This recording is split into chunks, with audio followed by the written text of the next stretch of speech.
আসসালামু আলাইকুম। আমি মোহাম্মদ জাকির ইসলাম। ওয়েস্টার্ন মিথোলজি চ্যানেলটিতে আপনাদেরকে জানাচ্ছি স্বাগত। আজকে পাশ্চাত্য পুরাণের একটি চরিত্র নিয়ে আলোচনা করব। চরিত্রটি হচ্ছে হারমিস।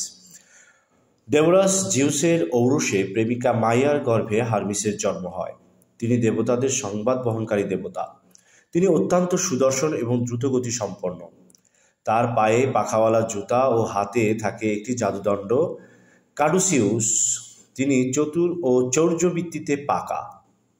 তার বয়স একদিন থেকেই তিনি চুরিতে অভ্যস্ত হয়ে পড়েন। কথিত আছে ভোরবেলায় হারমিসের জন্ম হলেও দুপুরবেলায় হারমিস একটি কাসিম হত্যা করে তার খোল থেকে একটি বীণা তৈরি করেন।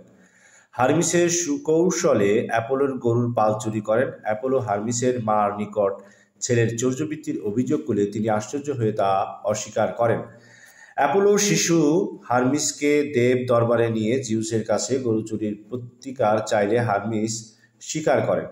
হারমিস 2টি গরু কেটে 12 ভাগে বিভক্ত করে 12 জন দেবতার জন্য।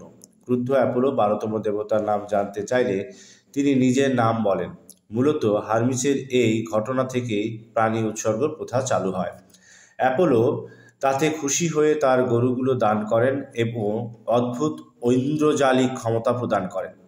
শুরুতে এরূপ বিস্তারিত কাহিনী শুনে জিউস তাকে দেবতার সংবাদ বহনকারী দেবতা হিসেবে ভূষিত করেন এবং সাদা রিবনযুক্ত ঘোষক ছড়ি, বৃষ্টি বিরোধী সাদা হ্যাট, স্বর্ণের পাখাওয়ালা স্যান্ডেল যা বাতাসের গতিতে বহন করতে সক্ষমতা তাকে দান করেন। দেবতা হারমিস মানুষ মারা যাওয়ার পরবর্তী অন্ধকার মৃত্যুপুরীতে তাদের নেওয়ার দায়িত্ব পালন করতেন।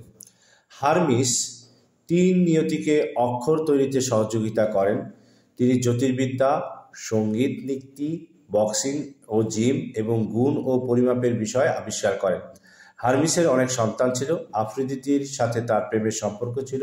তাদের এই মিলনের ফলে হারমোফ্রোদিত জন্ম হয়। এরকম আরও তথ্য পাওয়ার জন্য এই চ্যানেলটিকে অবশ্যই লাইক, কমেন্ট এবং শেয়ার করবেন এবং বেল আইকনটি প্রেস করতে ভুলবেন না। অসংখ্য ধন্যবাদ।